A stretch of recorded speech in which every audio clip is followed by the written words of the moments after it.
ঈদুল আজহাকে কেন্দ্র করে এবার রাজধানীতে বসছে ১৯টি অস্থায়ী পশুর হাট। এরই মধ্যে হাটগুলোতে চলছে শেষ মুহূর্তের প্রস্তুতি।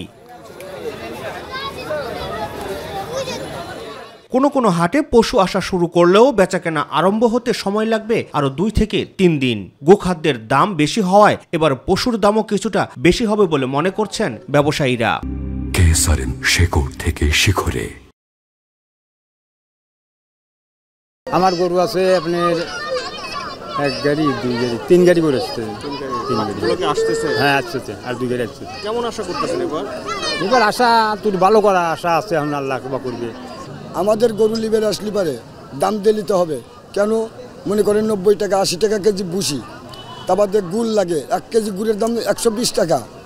আমি এখানে নিয়েছি যখন যে গরুটা ছোটোকালে কিনে আবার পুষেছি, খাওয়া পড়া ইত্যাদি করে ৩ বছর রাখে এখন বিক্রি করতে চাইছি।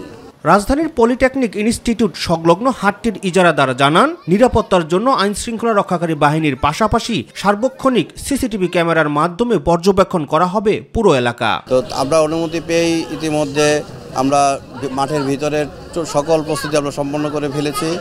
আমরা ইতিমধ্যে ট্রাফিকের ডিসি, পুলিশের ক্রাইম ডিসি, র্যাবের সিও, তারপর SB, NSI, DMP commissioner, police headquarter সব দিকে আমরা ইতিমধ্যে কথা বলেছি ব্যাপারীদের সর্বাত্মক নিরাপত্তা নিশ্চিত করার জন্য। প্রাণী সম্পদ অধিদপ্তরের পক্ষ থেকে প্রতিটি হাটেই চিকিৎসক রাখার কথা জানান প্রাণী সম্পদ উপদেষ্টা ফরিদা আক্তার।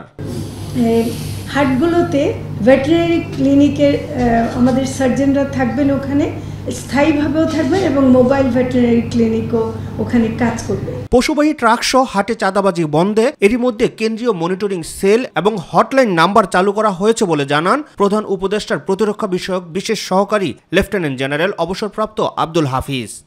এখানে কেন্দ্রীয়ভাবে একটা মনিটরিং এর ব্যবস্থা থাকবে, যেখানে একটা সেল গঠন করা থাকবে, একটা হটলাইন থাকবে, যেখানে যে কেউ কোনো যদি চাঁদাবাজির সম্মুখীন হয় কোনো অবস্থাতেই তিনি যেন চাঁদা না দেন। এদিকে অনুমোদনের বাইরে রাজধানীতে কোনো পশুর হাট বসতে দেওয়া হবে না বলে জানান ঢাকা উত্তর সিটির প্রশাসক মোহাম্মদ এজাজ।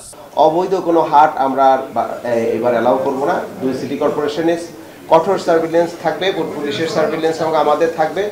অননুমোদিত কোনো জায়গায় কোনো হাট বসাতে হবে না। রাকিব হাসান, মাই টিভি, ঢাকা।